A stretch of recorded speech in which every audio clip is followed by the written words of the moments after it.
Today on Warrior Sessions. Oh my days. Yeah, right. So that on its own's right. Whoa, okay, that's a big deal.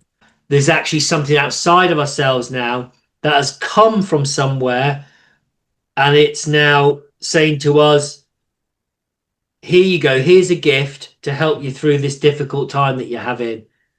How does the three-dimensional collective see it? So that all these people who don't believe in extraterrestrials and aren't on a spiritual journey.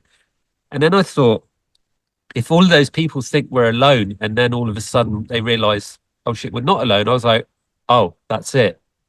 That's it. That's Yeah, huge. That's huge. yeah. That's an awakening. That's a massive global awakening.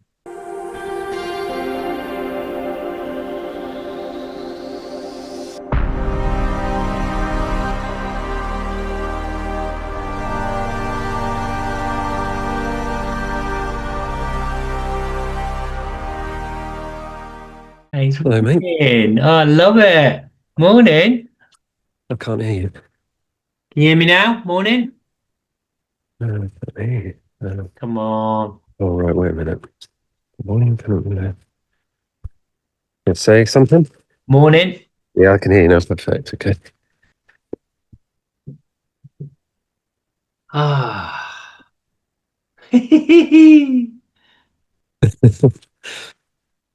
Excellent idea.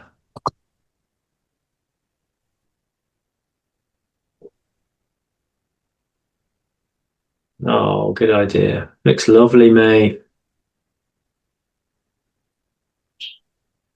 How you doing?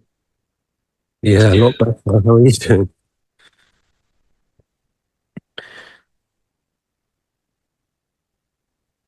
It's really amazing. I can't hear your footsteps on the. Oh, look at this. Whoa.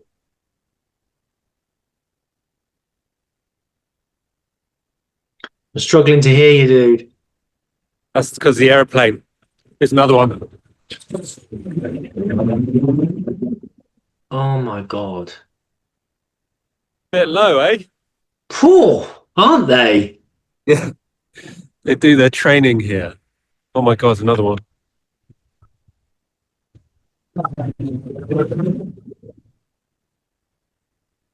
Whoa. Scary, eh? What are they?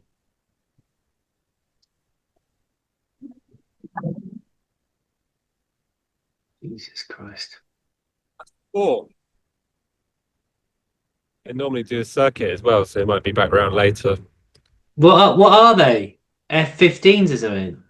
Yeah, or F-35s. You see all sorts. You see typhoons. Yeah, helicopters, B-35 bombers, all sorts. Yeah. Right. Just gonna. Oh dear, dear. Oh, it looks lovely. It looks a bit like here, a bit overcast.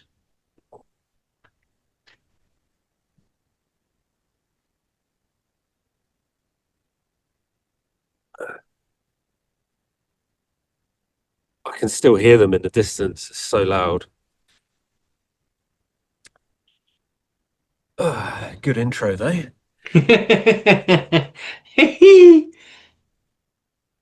Ah, mate, looks good. Hello, you're top. Yeah, yeah. I look like a tapestry, piece of tapestry. Thanks, though. Yeah. Yeah. Right. So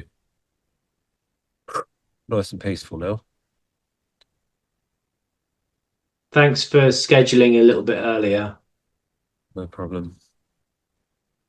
I, it's funny because I woke up with a dream where I was Taylor Swift. Just released an album. I think her energy's out there. I was on stage. Wow. Yeah. Um, yeah, so the past couple of weeks have been really wild, really intense. I've been doing third line collective work, family work with Hazel, which has been really, really, really hard. Hazel had a really big breakdown, really big, probably one of the worst I've ever seen. And it was because we were watching this BBC TV show called Ghosts, and in it, there's this character called Kitty, and they tried to tell her stories so that, because she's a ghost, she's dead, to try and heal her so she can go to heaven. And whenever she tells a story of her sister in her family, she always sugarcoats it because she can't remember that her sister was evil.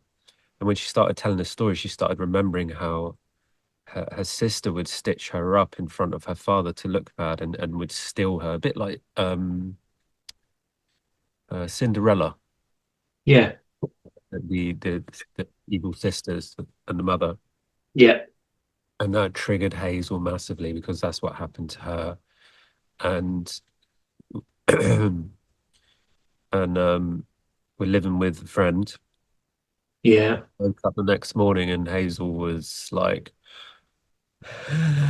kooky, kind of, like losing her mind. And she was experiencing all at the same time the sister wound, the father wound, and the mother wound. Right? It was horrendous.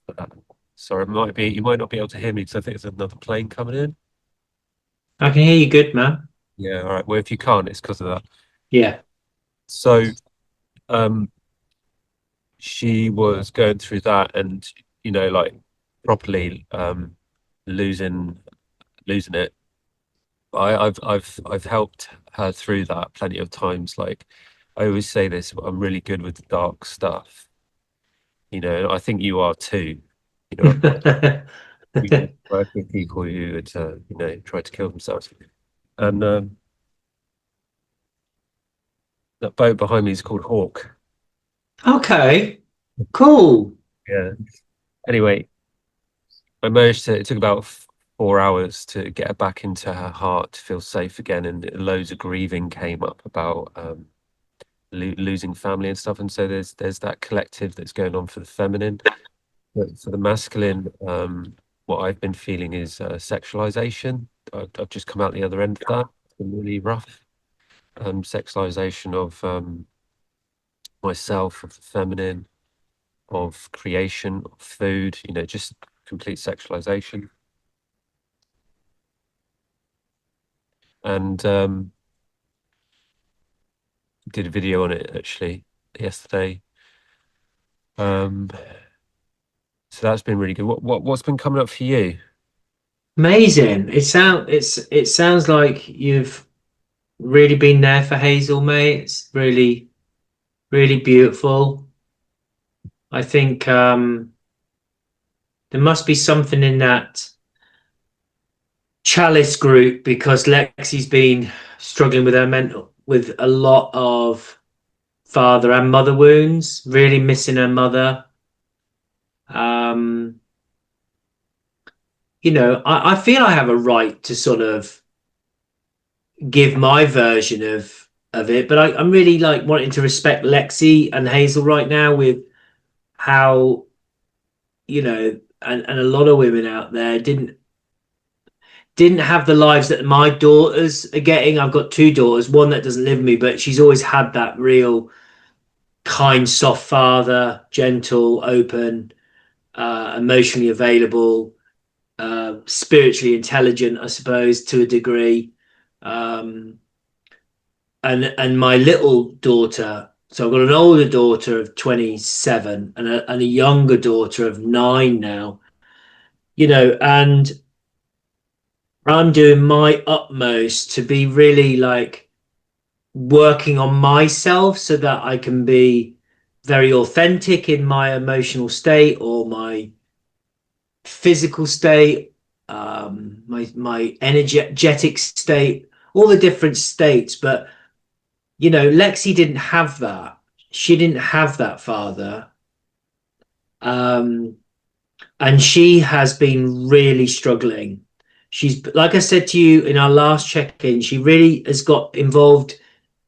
I mean, she always has been in her garden, but she's been doing lots of drying of herbs. She's been doing a lot of devotional, practice to that, but also um, owning the fact that she's really missing her own mother. Her mother died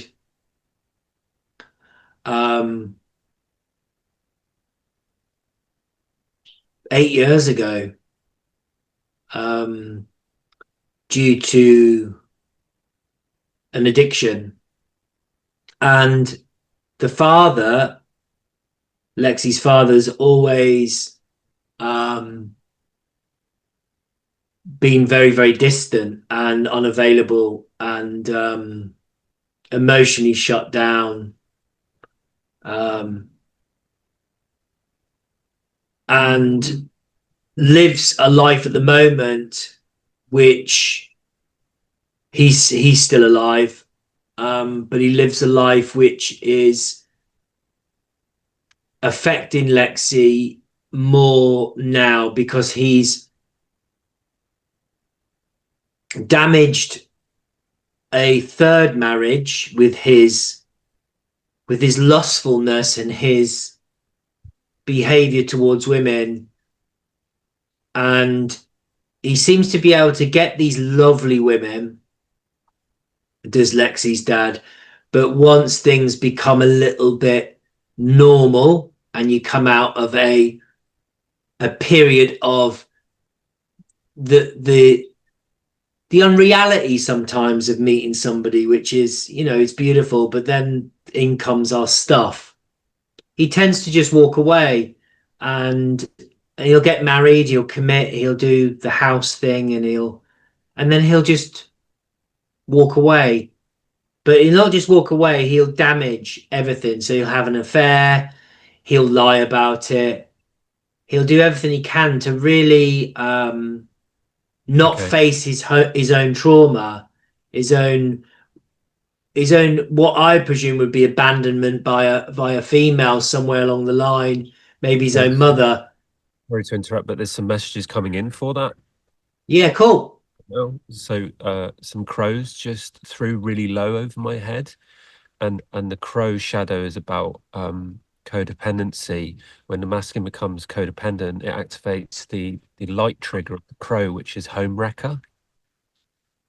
Wow, Yeah. that's insane. So yeah, thank you for bringing that in. That's beautiful. Yeah, that's exactly it. Thank you, crows. That's exactly it. It's beautiful to be so connected there with nature and bring that into our session. I really appreciate that. But this residue, this overspill, this impacting others is a really big top subject at the moment. It's like, when do we become when does it become not okay to not do work on self and not try and um you know become a better version in some whatever it is? And I know that's the difficult question, because it is really, really difficult, as Hazel, Lexi, and many other women, and that's just, we're not just talking about our women, but just how difficult that is to find acceptance around and navigate your own sort of journey that you're doing. And I said to Lex, look, just like I checked in with you. I said to Lex, let's just stay really close. Let's just really own this. Let's really be together in this painful moment of our daughter that we have got together isn't ever going to be supported by the elder, by Lexi's mum, in a physical way. There's going to be no passing down of real information. Spiritually, she's here. 100% she's hit. 100%. Rose she's forever talking to me in the garden, on the bench that we've restored. She told me the other day a couple of things. I don't tell Lexi this because, it's personal. It's between me and Rose. She is happier where she is. She's out of her suffering. And it's like, we're leading spiritual lives, having human experiences. This is what I think we're doing. Where others are having, they're not having spiritual, they're having human life, but they're not willing to have a spiritual experience. And Yeah, that's such a big difference. projecting God outside of them, so that it becomes dogma rather than being God and Yeah. experiencing God. Yeah. Yeah, Yeah. And so I'm really with you with seeing our women who are inspirational. They are beautiful, and as a yeah, collective, we're lucky to have such close connection with women that are doing what they're doing. But to see my wife and her mental health because her elders, her tribe, it's like what's around her is being fractured, and she's doing all of the work of them. And that's exactly what you're saying about Hazel. And that's the strength of them. That takes unbelievable strength to really journey into that. And Lexi's done so many ceremonies around her father here. I mean, there's so many different areas of our land here that there's stuff to do with him buried, where she's done ceremonies, and the mother. There's lots of different plants, and um but it's still so painful. It's still, I don't think the work can ever be fully resolved. I think we cannot do it. We can't do it for other people. They've got to do it for themselves. right. So there's this theme here between all of us of father mother wound and also siblings, family. But I've got that coming up for me. What I find with the family wound, there's a lot of death as well. Like everything you're saying, I've that's what I've been working with. So that the lady we're staying with, she lost her mother, and her father is a shell of himself. And my father's abandoned me, and there's lots of stuff coming up. I'm supporting two women at the same time, and when I start to lose it, they struggle to support me at the beginning. But then when they started to become accustomed to how it comes through the masculine, because essentially first it starts coming through as, I don't know what this is. Ah, get out of my way. I need space. Just to allow that, I'm not going to hurt them. But at first it's quite scary. And then to allow that to come through. And what I find with Alexi, because I've had sessions with Alexi, so I know what you mean about her father, and I have that in common with her, with and you do as well, with a lifetime of violence in my life, being afraid of men, being afraid of my father, and it's what I find a lot with the family wound, and I don't know if you feel this too, or if Alexi does. There's a lot of guilt, a lot of false guilt that isn't mine, a lot of shame and guilt that's not mine. I've done my best to make connections to say, hey, look, I'm not your walking mat. Just treat me with respect. And to me, to my family, that's been taken as, oh, you don't want to be part of the family. Okay, we're going to. mhm. It's like, why don't you just? Why can't we just, like? I mean, it's from a really deep place, Michael. Like, why can't we just talk about it without blaming each other? Why can't we just talk about it?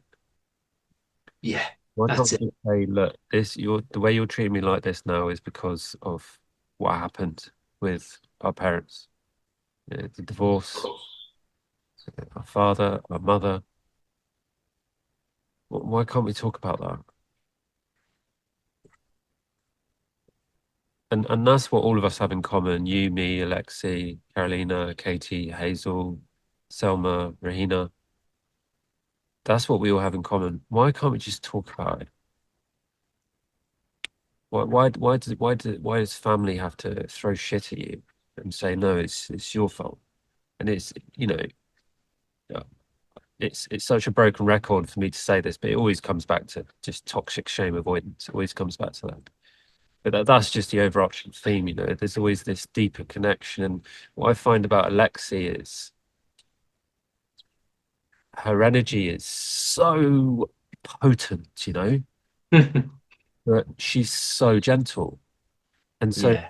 that's like a volatile combination for her and for you to, how do you, how can she be this potent love whilst being herself, being that really gentle self? And that's a really difficult journey she's on, mate. But I'll always say this to you, you know, she's got the best man for it, for that journey, for her journey, right? Like Hazel and Katie are always saying, "Oh, I can't fucking wait to have Michael in the room, you know, to work with Michael."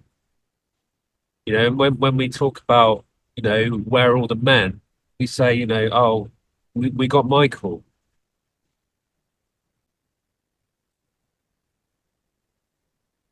So yeah, we're with you, and I really feel like, you know, saying to you, like, if Alexi needs to reach out to us, just, you know, she can call us. Like Carolina's going through it this morning. I had to interrupt a call so that I could use the tether so I could speak to you, and we're going to speak again later. But they're all going through it, and they just give us a call. You know, if she feels disconnected from the tribe, she can connect with us. Yeah. It's beautiful. She knows that. We are making a tribe here. You know, can you feel that? Yeah. Yeah, I feel quite emotional with you this morning, I must admit. Yeah.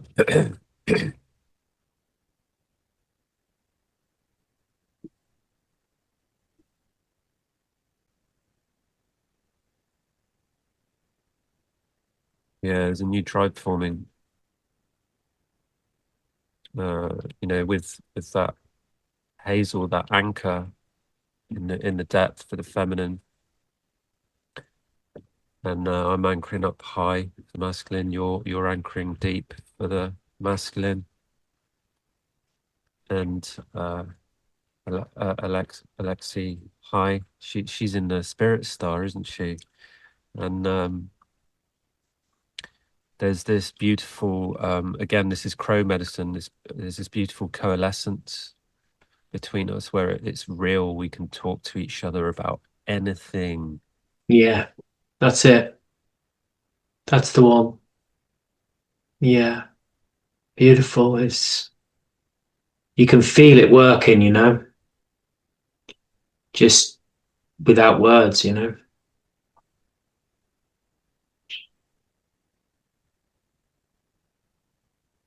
There's a lot of people struggling at the moment. Yeah, I want to talk a bit more about that actually. What I've noticed is the men that I've seen or that I'm working with, is they're really struggling to meet the feminine big time. And I get that. I get that. It's really hard because like Katie, yeah, she's wow, right?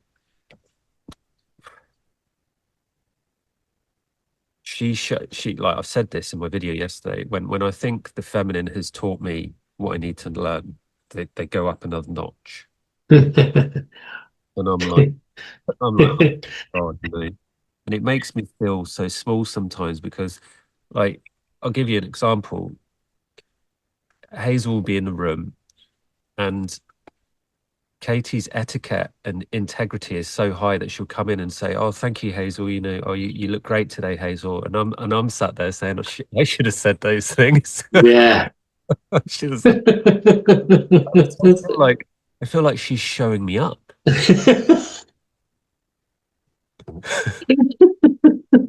I feel like she's showing me up, but she's not doing it on purpose. It's just who she is, right? And so I'm like, Yeah. I'm getting really triggered here. But she was Hmm. Hmm. had that same issue in another relationship, but where the guy wasn't conscious, and he started blaming her and firing accusations at her and his partner. And this is what I mean. Like, it's really difficult for men to meet the feminine on that level because of Mm. sexualization. It's always sexualized. Yeah. This thing with sex and the abandonment wound. And you know, I was speaking to my friend, and he translated this wisdom I was telling him in such a beautiful way. I was saying how in my relationships, I would meet a woman who was like here, and I was here. I was immature, and they were a bit more mature. They would teach me this wound. I would heal it, and I tried to move up with them, you know, like that, but they wouldn't come with me, and so that relationship would go meeting a new woman, and like this, Yeah. because I was able to do that, and I'm really proud of this. Yeah. I was able to meet Hazel, and now with Hazel, it's like this. We climb the ladder together, Yeah. and that's twin flame work. Yeah. When I told him that, he mirrored back to me. He said, "Oh, so what you're saying is, in order to meet the woman of your dreams, you have to be the man you want to see in her." And I was like, "Yeah, that's it. That's it. So if you want a woman with integrity, you got to be an integral man. If you want a woman who's wealthy and following her passions, you got to be that too." Yeah. It's true. Yeah. It's true, mate. My little Anika, my youngest, it's really funny you say that about the woman showing you up. I mean, children, especially if they're allowed to be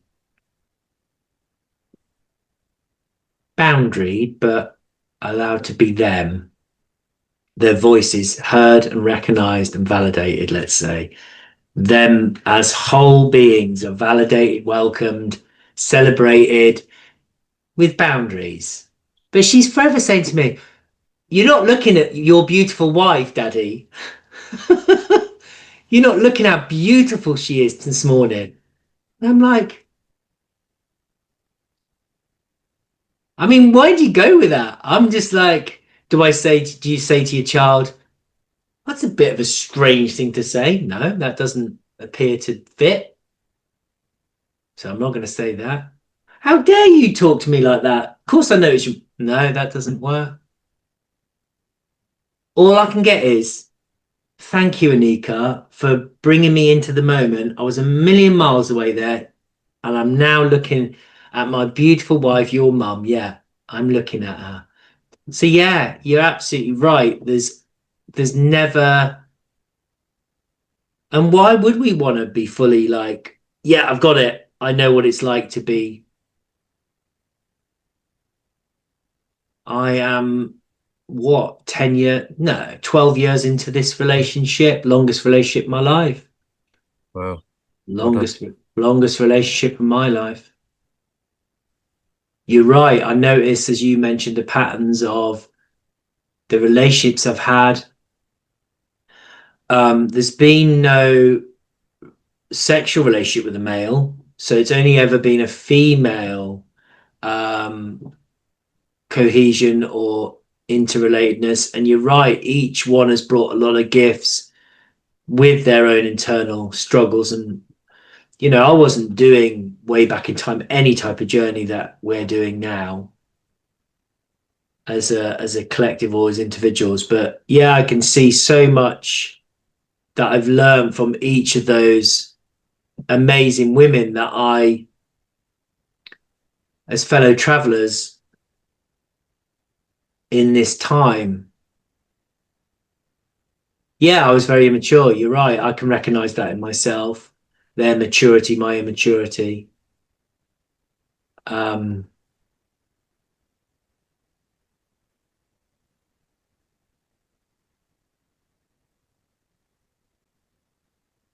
it's like being with Lexi's.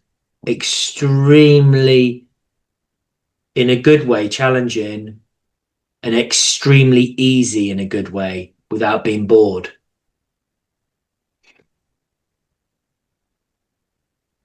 So yeah, you're right about.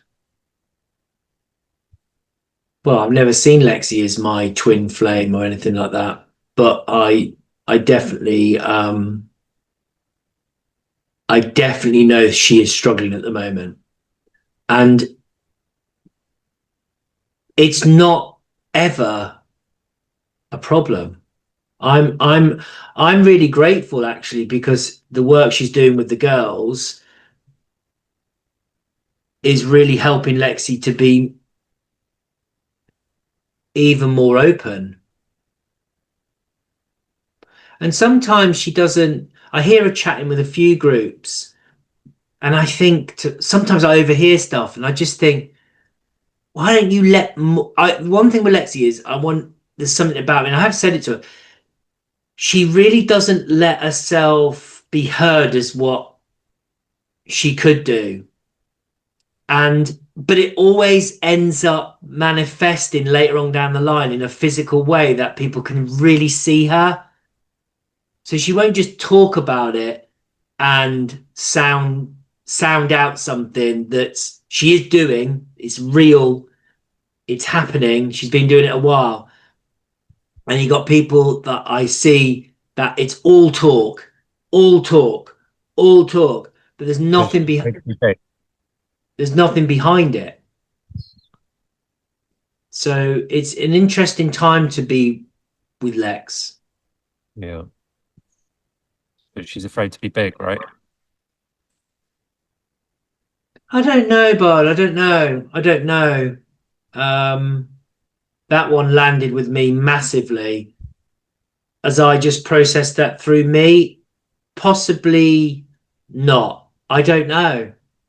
Um, Let me she's got a lot of powerful women around. You got to, the group itself that she's with Hazel. Then there's other. She's got her own sisterhood, which is a tribe of people that she's known a long time, and they're all doing medicine. They're all creative people. They're all, they're our type of people. But there's a bit of ego in there that I personally, and I think that's what Lexi feels, and that's why she doesn't contribute the ego to the ego energy, which is really smart. Yeah, I find Alexi's energy really cryptic. Yeah, she's not easy to understand. Her energy. Yeah, that's it. Yeah. But if I was to put into pictures what her energy is, it's like, have you seen Brave, the movie Brave? The kids made me want. Is it the animation Brave? Yeah, it's the young princess who rides on the back of the horse with a bow and arrow. Yeah. You know, Alexi's a bit like that. She's a warrior. She's got like this bow and arrow, this spear, and she's there to protect her family, you know. Yeah. But she's also got this fairy energy, and I've experienced this in myself. Fairy energy is like potent love, and it's so potent that it's really quite terrifying for a lot of people. And people who work with that fairy energy, they're afraid of hurting people because their love is spiky, you know. And that's why you find people who hold that pixie energy, they normally have like spiky hair. So uh, it's it's a very difficult energy to work with because it requires, like, gentleness isn't even the word. It's like, Mm, touching a butterfly. You don't want to touch its wings. yeah. It's like Yeah. very gentle. It's And true. yeah, and you've got this big bear man, Michael, next to it. So it's such a hilarious combination, you know. Yeah. I mean, she's been in my arms a lot this week. And you're right. I wanted to really come in. And I also want to go, rah, but you don't. It's like she's not even there. It's very interesting. It's Wow. yeah, where I need that real, like, come in, like, get in there. Whoa. you're right. She's there. There's definitely contact, and there's definitely a beautiful, but it's lighter than light. You're right. Yeah, absolutely spot on. It's interesting. Yeah, but yeah, I like that analogy of her. She used to Yeah, always have short, spiky hair. yeah, I saw it. Yeah.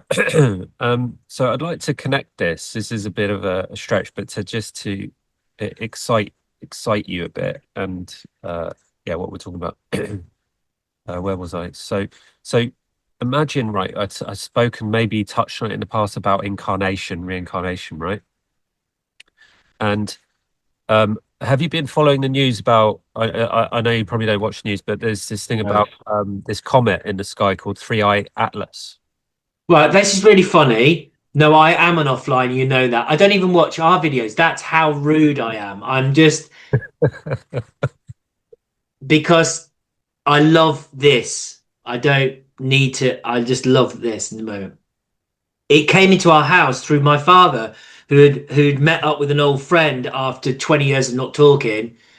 My dad's 83 now. They've known each other since 16. So, and he spoke about something, and I just and on the back of it, the message from my father in our to us was evidently Jesus is going to be riding it or something. I've no idea.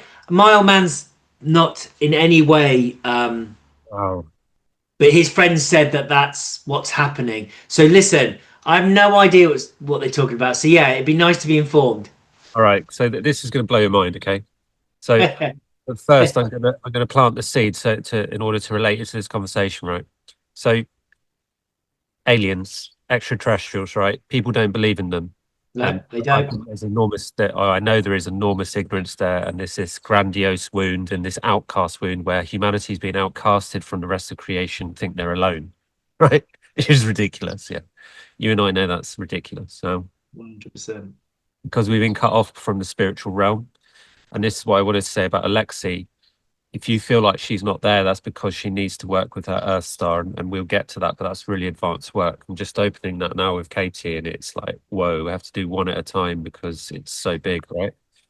Now, because Katie's taught me this wonderful lesson of gentleness, and so when we come to Alexei, I think we'll be in a better place to help her. Anyway, I have realized that when I've been working through incarnation and walk-ins and stuff, that when my walk-ins have come in, they haven't been humanoid.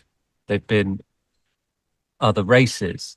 And I know, but I'm just going to say it for you and anyone listening, that we weren't always human. We were other beings that came to Earth to be here because this was a paradise. And when we died here, our DNA was given to Gaia.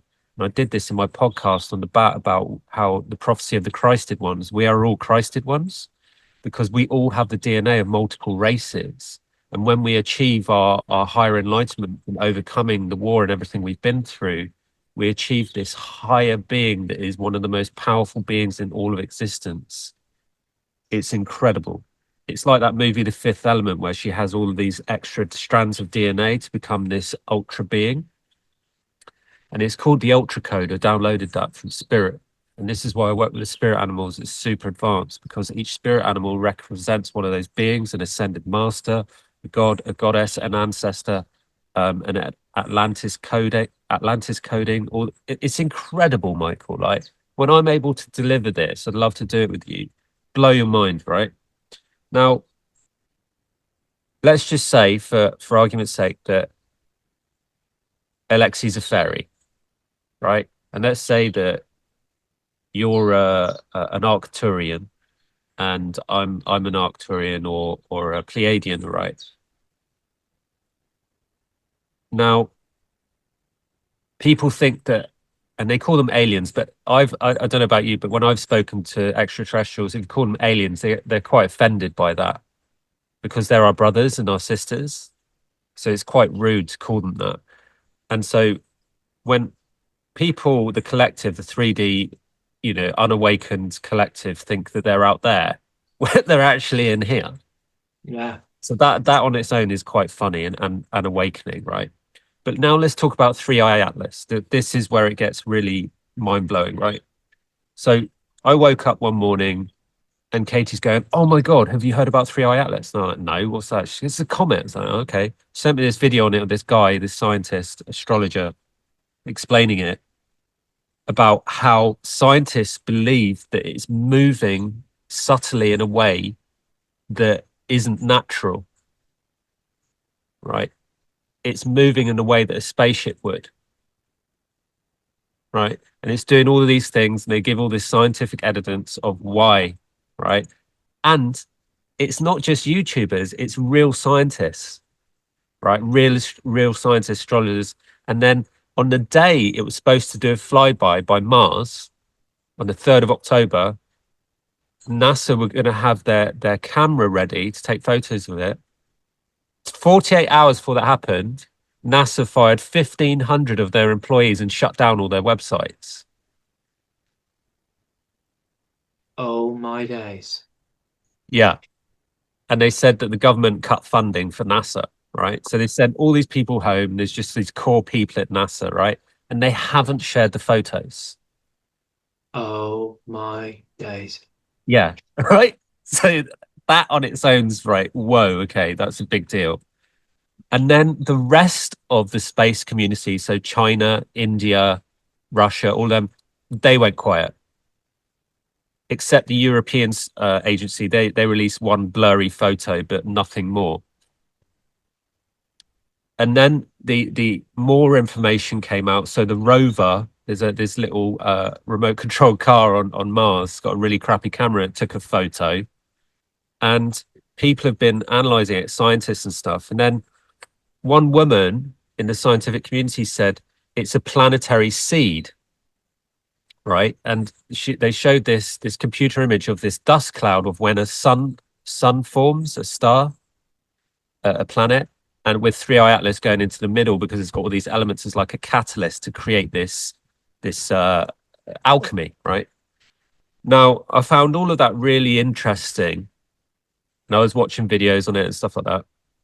And then something really rare happened to me. I would say this has only ever happened to me about once or twice before in my entire life.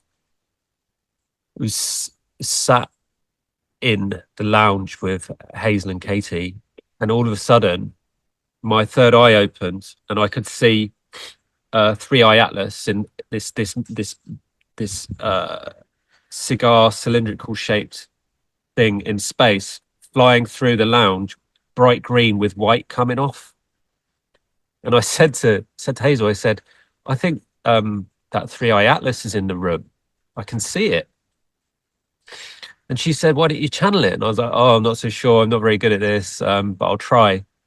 And so I tried, and I just slowed down, came into my body, and my ego is trying to throw all these words in the mix. And so instead of picking words out of my head, I just allowed the words to come through, right? And I can't remember every single word, so I'm just going to give you the message that it told me. It said that it's bringing a level of consciousness awakening that has never been seen before here, right? And so, yeah, right. Okay. But that's not even the best part. That's not even the best part, right? Wow. So I stopped the channeling, and Hayes and Katie were like wide-eyed, like, "Wow, that's amazing." And I was like, yeah. And I was like really insecure. Is that okay? You know, well done. And then I went to bed in that energy, and I was lying there in the pitch black. And then I saw Three Eye Atlas going behind the sun, right? So it's going around the sun at the moment. And then I saw something really strange. I saw it fire three like black balls, like probes into the sun. And so I said, "What's that?" And I started to get the coding. It was exchanging consciousness with the sun, and the sun was exchanging consciousness with Three Eye Atlas. And then I realized that because Three Eye Atlas is a planetary seed, the sun represents the solar plexus, and the solar plexus chakra is about fertility. So it's fertilizing the sun with consciousness, which would then fire a solar wave at humanity with that consciousness combined in alchemy with the sun, which is our Wow. logos, which is love consciousness. But then the sun is doing an exchange with Three Eye Atlas, because Three Eye Atlas on I think it's the 21st of December is going to fly by its closest to Earth. And so then there's going to be another exchange. Wow. Yeah, right. So that's gonna be exchange of us, right? And then I started to think, this isn't a big deal for me, right? And I started to think, why do I feel like this isn't a big deal for me? Like, because I already speak to extraterrestrials. Why do I feel like this isn't a big deal? And then I saw that Hazel's the front cover of her Soul Prophecy Oracle deck, she's actually drawn the seed going into the Milky Way. She's actually drawn Three Eye Atlas, mate. 13. What the fuck? Yeah, in 2020 she drew that, right? So she's prophesized that, right? And then I started to think, why does this not feel like a big deal for me? And then I started to think, well, how does the three-dimensional collective see it? So that all these people who don't believe in extraterrestrials and aren't on a spiritual journey. And then I thought, if all of those people think we're alone, and then all of a sudden they realize, oh shit, we're not alone. I was like, oh, that's it. That's it. Yeah. That's huge. That's huge. Yeah. That's an awakening. That's a massive global awakening. And it's not even mainstream news. Of course it's not. So everybody's like, when's the awakening? I wonder if this is it, Yeah. December 2025. We've been calling this. This is what we've all been deeply hurting for. We've all been so longing for something to seed us, to fertilize our star, to send. Starseed. Yeah. Yeah, that's it. The fertilization of the starseed within. That's it. Cool. So to ground this back in with our conversation, right? This is the coming together of the tribe. It's got to be touching us. You're right. I think there could be mass hysteria, but it's going to be delivered by not what Moses and I saw as a definite craft. Lexi's evidently seen things in India. I've got friends that have seen things in Salisbury. There's people that see things all the time, every day of the week. There's sightings, and I think it's when we become very open. And I've had conversations just with Lexi about, have I manifested that my own illusion, my own psychedelic experience, because I've been interested in the phenomena. I've researched it. I've looked into it. I've got books, blah, blah, blah. She said to me, well, no, because Moses was there and he witnessed what you witnessed. So how would you then project your manifestation of wanting to see something on that special eve of Moses, rites of passage to becoming 13? Like, and I said to you that what that craft was doing was the full sense of that experience was me and Moses up there looking back at ourselves. Yeah, That's honestly what it felt like. yeah, That's honestly what it felt like. yeah. Now, I am surprised that I haven't been more excited, more elated, can't shut up about it. There's just this knowing that something is witnessing this paradise, like you say, and the absolute lack of being able to really be in balance with everything. This incredible lockdown, controlling behavior. It's going to be incredibly easy for someone like me and you and all the people that we are doing this, a lot of integration work.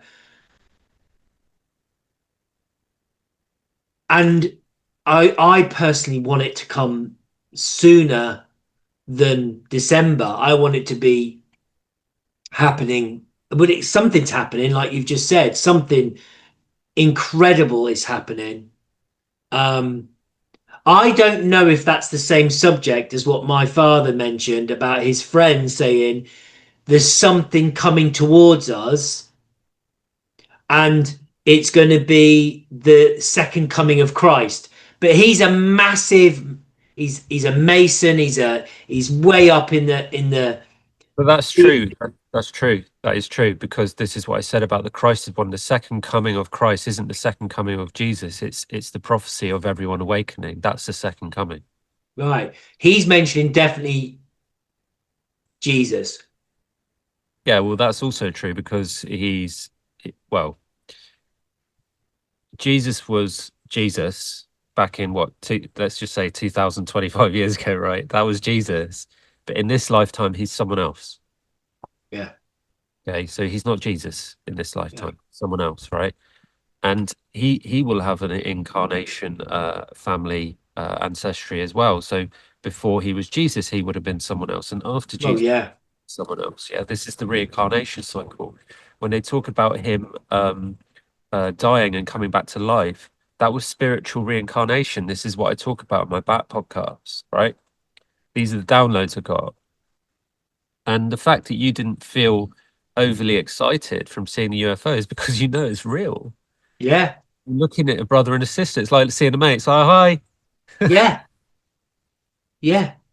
You know, I explained to you the ceremony that was happening behind that. There was a real moment in time with me and my son, and that was not expected at all. That was not expected, and that happened. It happened, and it happened, and I'm not changed by it, but I'm so relieved. There's like a relief knowing that we're never going to get to the state of what people think we are, with this sense of, well, we're gonna just create a big bomb and just, that's not going to happen. Lexi's concerned about all of that sort of stuff that we're hearing, because obviously the work we do, especially with hairdressing, people talk about things. We don't have politics really in the salon, but anything else goes really. Sometimes, yeah. Anyway, um, Lexi has been, her mental health has suffered because of all of what is going on in the world with, Okay. Yeah. yeah. So basically, that for me, I putting that in perspective, I feel because of what Moses and I and Anika witnessed it separately to us, um, reassured me we won't get in that, we won't get into that situation. Yeah. We're in a situation. We know we're in a situation. There's some people having horrendous times right now and and kids are losing their lives. I mean, that's never stopped. That's continued. Well, Um, let me give you some hope, right? Israel, Israel, Isis, Ra, and El are the three lines of consciousness within the body, the mind, and the soul, right? So Israel is actually part of the awakening. It's not the awakened land, the awakening is within, right? And then we move to Russia, the other war, right?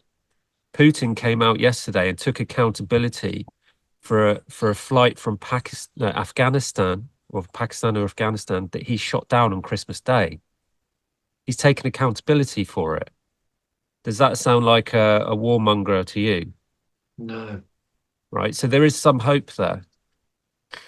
I don't believe, I believe in what spirits told us, and what they've told me is that it's not going to happen. It's not going to happen. no, I agree. It's up to us. It's up to everyone. It's not, the war isn't over there. It's in here. I always say that Yeah, the war between the feminine and masculine. It's not the war between brothers. That's part of it. Of course it is.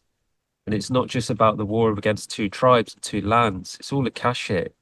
But at the end of the day, it's about the war inside. And if we can stop that war inside, you can stop the war in Ukraine and Russia and Israel and all over the world, you know. Yeah, that's it. And you know, I honestly don't watch the news. I know that I'm on a. I'll have to have clicked onto a WhatsApp, but yes, with my work I do see things, but I don't buy into it. I don't read into anything at all. Um, That allows you to get on with your life. Pardon? That allows you to get on with your life. Yeah, yeah, and you know, I get informed by people like yourself and others, and I trust that version. I don't. I like that way it comes in. I like the way I receive that. It works for me. So yeah, that's an incredibly exciting thing that's happening for us. Yeah, and I want to touch on the last thing I said about this. It's the fertilization of our starseed. That's really big. I just realized that. Yeah, yeah, good. That's That good. like Yeah, fertilization. fertilization. It's Yeah, fertilization of being able to finally breathe and realize that we're so much more. We're so much more. We're exactly. so much more. And that's so exciting.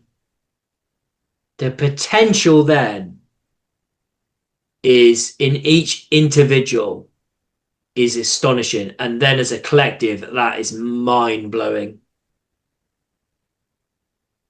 Um, That's where the 999 split comes out. Is dystopia and love and light. You know, is this huge celebration and this huge amount of fear that kicks up, and then there's this path in the middle which Hazel and I are pioneering, and that I'm bringing you with us, bringing you with us to carve that way, to push away those distortions, and to create, you know, that place for a peaceful tribe, that peace on earth, that true. yeah, that's it.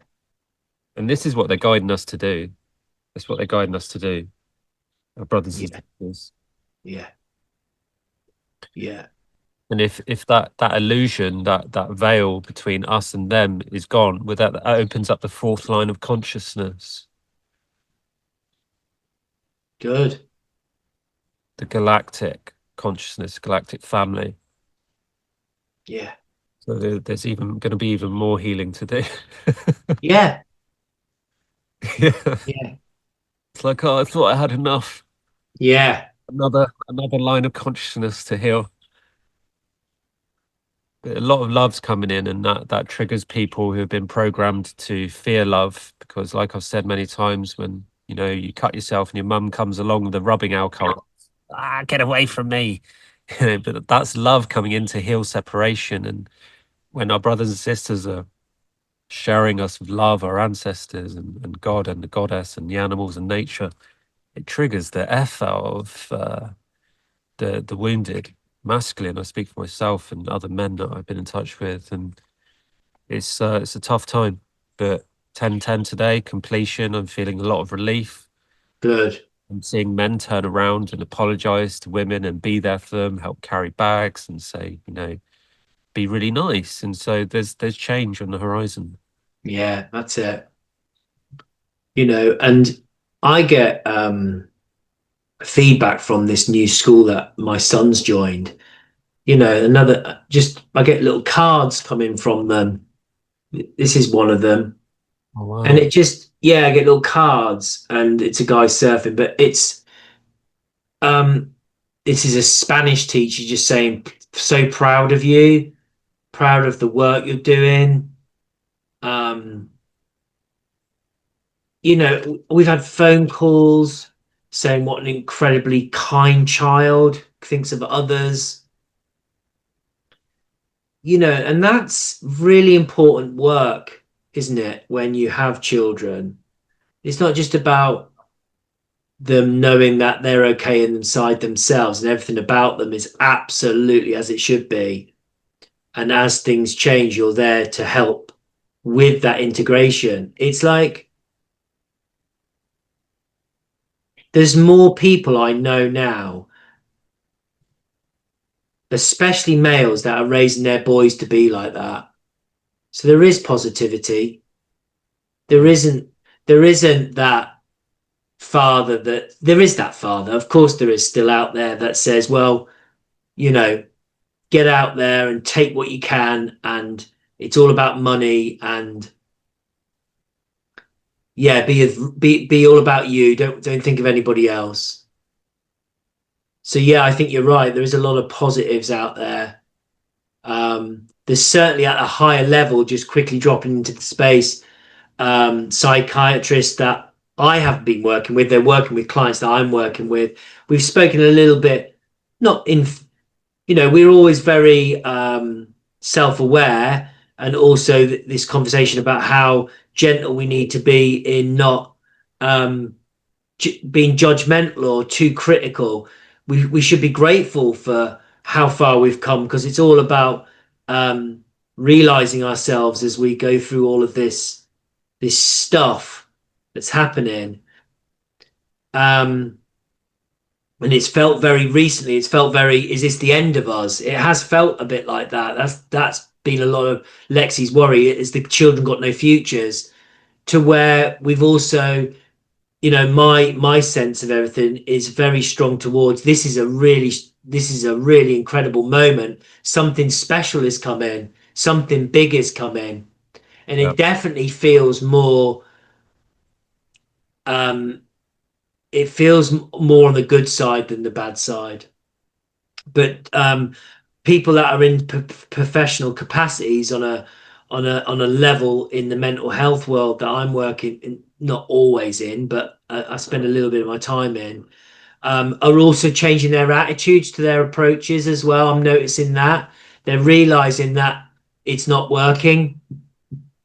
All that we've spoken about, that sense of, well, you're something to be fixed, you are mechanical in some way. But there seems to be changing, attitudes seem to be changing. Anyway, you seem to be are you getting cold?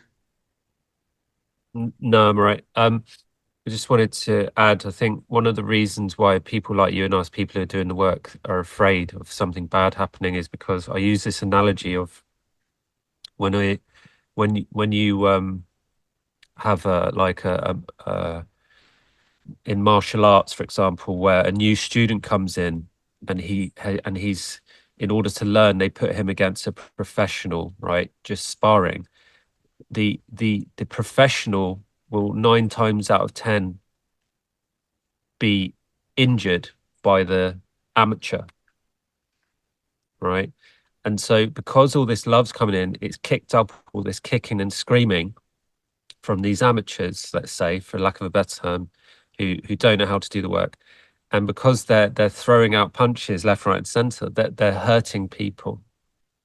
And that is why it's felt like, oh, things are getting really bad. Yeah. But actually everybody is so much stronger, so much more aligned, and they're removing themselves from these people who are kicking and screaming so that they can be in their own peace. And this is what has taken, for in my humble opinion, it's just taken too long. Yeah. Too long. Yeah.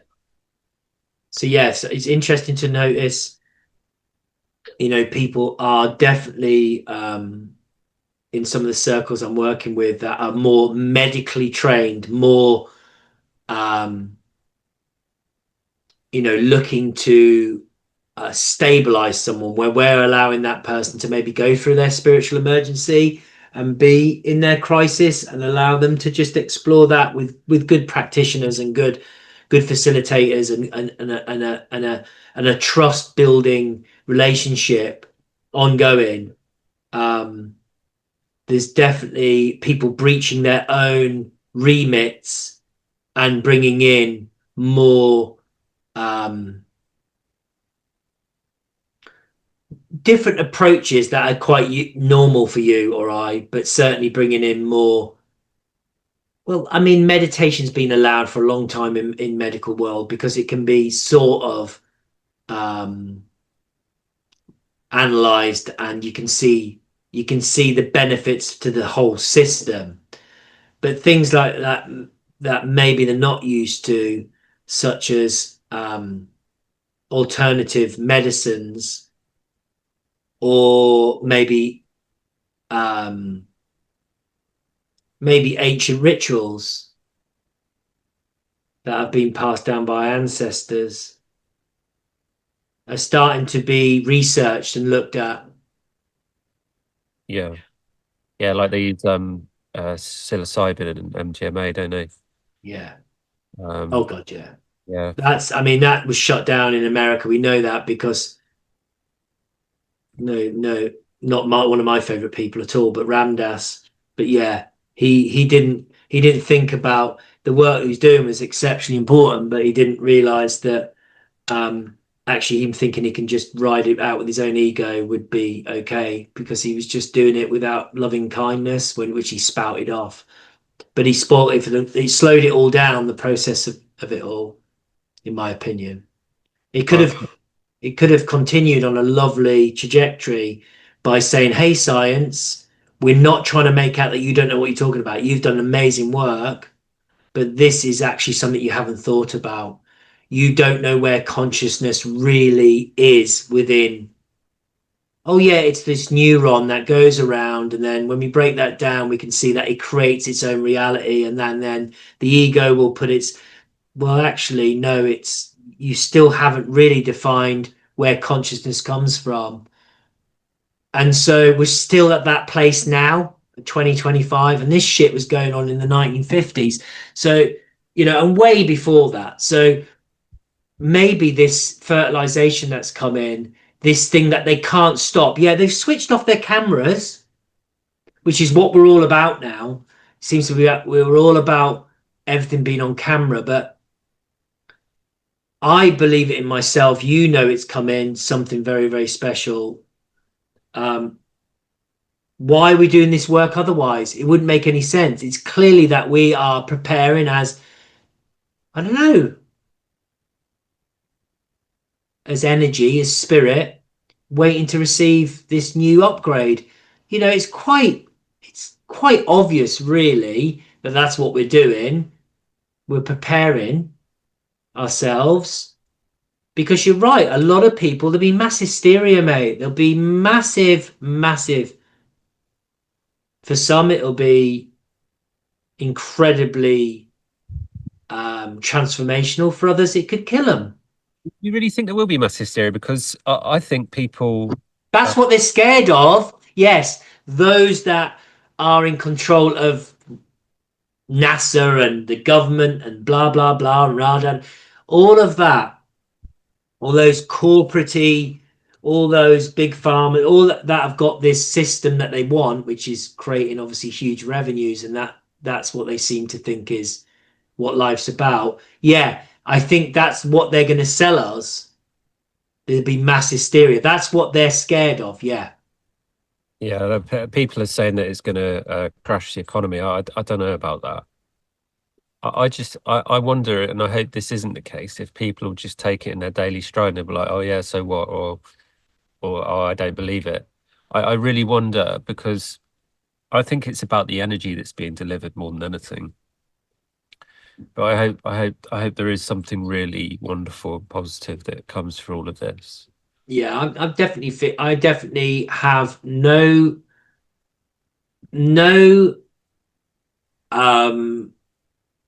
veil blinding me from the fact that there is a lot of real unrest in the world, and that is affecting my wife big time, because she's had to go online a bit, because she's doing a little bit of, anyway, she's had to go online recently, and it's really impacted her.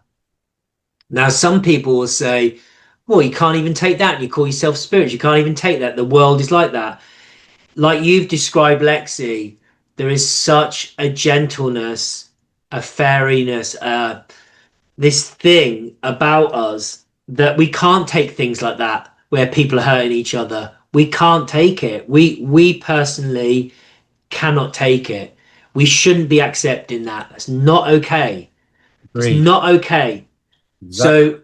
So my mum would say something like, well, that's what we've always done, and that's how life is. And it's just like, whoa. So it's that sharp change of people's minds to suddenly becoming, okay, we're not this important thing that we thought we were.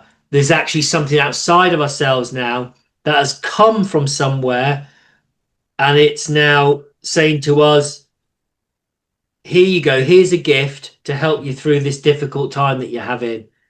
That's, I think, what would be most worrying for me is how people suddenly stop and realize they're not that important, that they are hugely valuable to, like, the inner growth. The external stuff won't matter anymore, because if you treat yourself with utter love and kindness, you'll treat everything else the same. So all our nature will come back, our oceans will be, hopefully will can sort themselves out, our forests will grow again, and we'll just sort ourselves out. There's plenty of land for all these people to live on. They're all just emerging at the places where there's obviously a better opportunity of surviving. That's all. Just a better opportunity of actually getting through. So Yeah, but, and I've said this many times, and Hazel and I made a video about this on Prophecy Walkers a couple of years ago, is that there's this three-eye atlas and the sun, this solar wave coming in from space, so the outside. nice. But underneath the Earth, there's also another awakening, and this is going to be through geological movement. Yeah. And there's this big talk, and again, we said this a couple of years ago, that there's going to be an enormous earthquake in North America. When I saw it as the snake that went from Asia, the Ring of Fire, all the way down North America, into Central America, and down the side of South America. And this has started happening. The Ring of Fire, the underwater volcanoes are starting to erupt. But there's also Wow. this shift. Like, I was doing this earlier with the relating with masculine and feminine. There's going to be this the earth under the water is going to go like that, right? Tidal wave, earthquakes. But these aren't like, we use the term disaster, but these are awakenings. Yeah. These are forms of awakening through Gaia waking up, moving consciousness, and that will have a detrimental effect on people, and that will create their own spiritual awakening, perhaps through tragedy. Yeah. Any Yeah. awakening through tragedy, I've had my head kicked in. Yeah. I've split my head open over 10 times. I nearly lost my leg. I've been through an enormous amount of physical tragedy, but tragedy is losing a parent as well. It's losing a loved one. Yeah. And so these are all spiritual awakenings. That's right. Yeah. They're all exactly that. But going back to my point, I think we are spiritual, having human experience, and those human experiences are pain.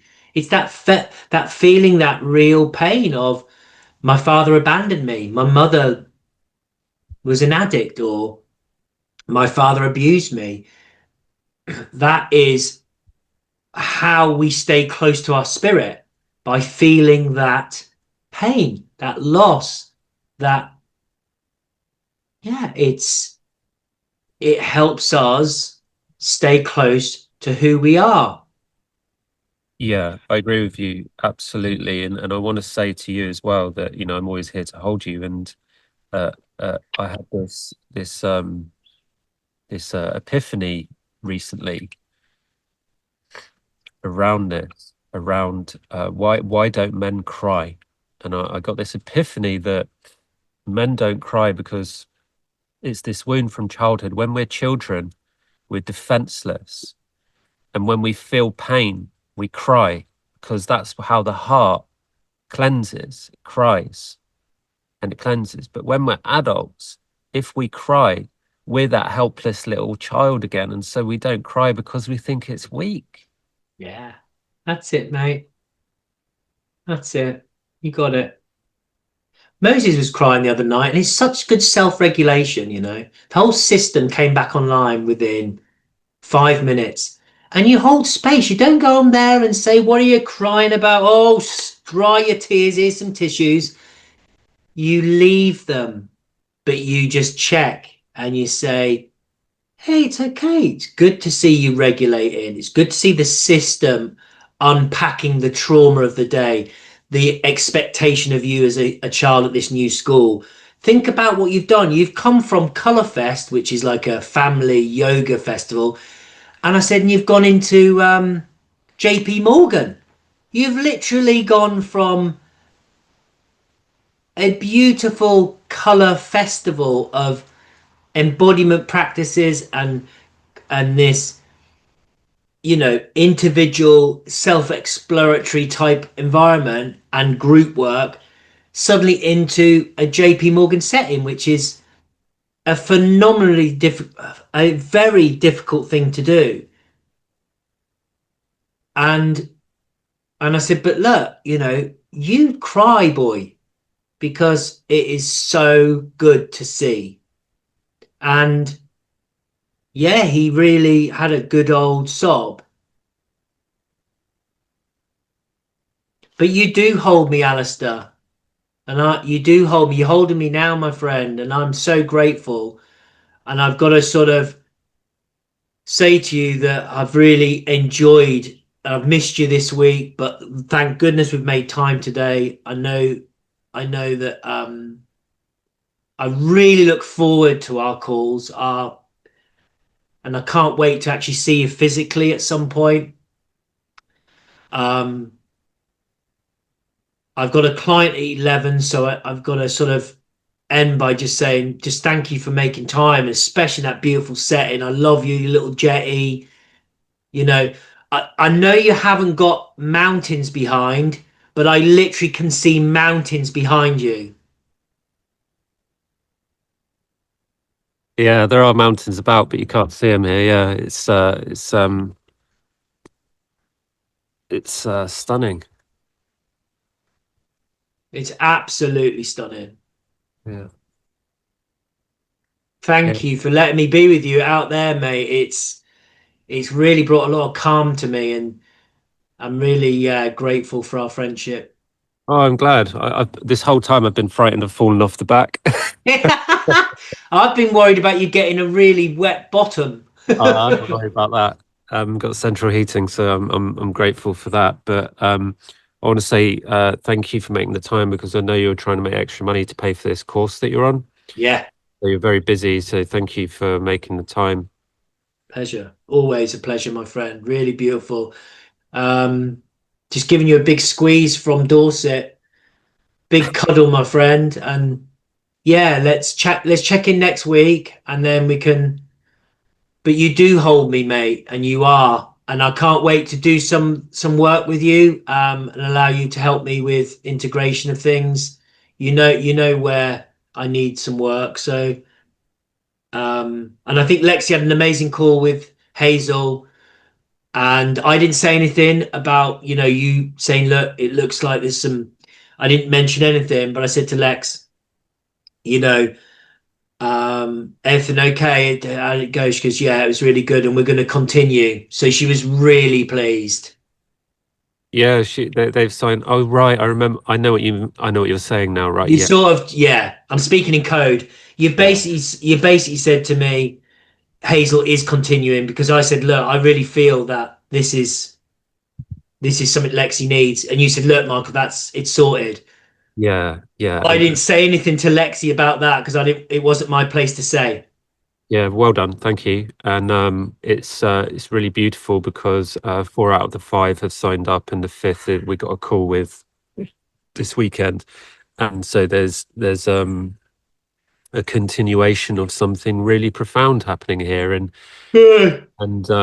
you know, I told you I met this other guy, Robert. I went up another mountain with him yesterday, and he loves watching us chat. And you know, Hey, Robert. he's a mountain guide. He's a mountain guide, and maybe we all meet in the Cairngorms or something, you know, together. Yeah, yeah, and I definitely want to be thinking about every. I can't obviously do all, but once a year where there's a special thing where I come and just be with you. Yeah, Yeah, yeah. sounds good. Yeah. All right, buddy. So Um, listen, peace and love, and thank you again. Like really amazing, mind-blowing conversations. Always feel really uplifted and super fucking grateful. So have a good rest of your day. Give Hazel a big cuddle, and yeah, man, check in soon. Yeah, yeah. Have a good one. you too, brother. Happy 10/10. Happy Friday. Happy weekend. Yes, brother. Peace. Bye bye. Bye.